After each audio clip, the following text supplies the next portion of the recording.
ছোটবেলায় মা আঙুল ধরে আমাকে অ আ ক খ শিখিয়েছিল, আর আজ আমি মাকে ল্যাপটপ চালানো শেখাচ্ছি। কিন্তু মা কি পারবে ল্যাপটপটা আয়ত্ত করতে? হাই, আমি প্রীতম। আমার লাস্ট ডান্স ভিডিওটাই তোমরা অনেক অনেক ভালোবাসা দিয়েছো, তাই ভোরবেলা ঘুম থেকে উঠে আবার চললাম আমার নতুন ডান্স ভিডিওর জন্য প্র্যাকটিস করতে। ভোরবেলা করে এখন এতটাই ঠান্ডা পড়ছে, মানে ধারণার বাইরে, শুধু বরফ পড়াটাই বাকি আছে।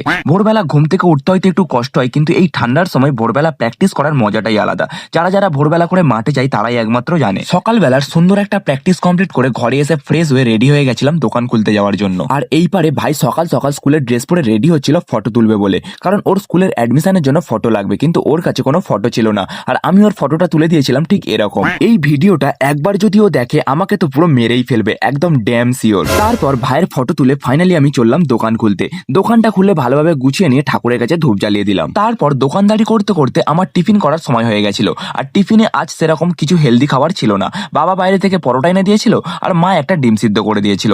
আমি যতটা পারি হেলদি খাবার খাওয়ার চেষ্টা করি, কিন্তু ওই মাঝে মাঝে একটু ডিসব্যালেন্স হয়ে যায়। তখন সন্ধ্যেবেলা আমাদের দোকানেরই একজন কাস্টমার, আমার সম্পর্কে দিদি হয়, আমাদের জন্য পিঠে দিয়ে গেছিল।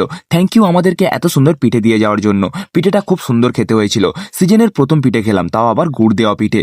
আমি সব রকম পিঠে খাই না, ওই গোনাগুনতি কয়েকটা পিঠে আছে সেগুলোই খাই। তারপর একটু পিঠে খেয়ে নিয়ে আমি আর মা তুলো প্যাকিং করছিলাম, কিন্তু মায়ের তুলো প্যাকিং করার সময় এত হাসি পাচ্ছিল কি বলবো।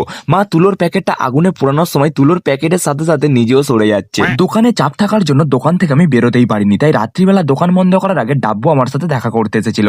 আর ভাই মিষ্টি খেতে খুব ভালোবাসে, তাই ভাইকে দোকানে বসিয়ে প্লেটে করে মা পিঠে দিয়ে গেছিল। আর খাওয়ার সময় ভিডিও করছি বলে ভাই একটু লজ্জা পেয়ে মুখ লুকিয়ে নিচ্ছিল। আর তারপর রাত্রিবেলা দোকান বন্ধ করে ঘরে গিয়ে ফ্রেশ হওয়ার পর মা বলল আমাকে ল্যাপটপটা চালিয়ে দে, ভিডিও দেখবো।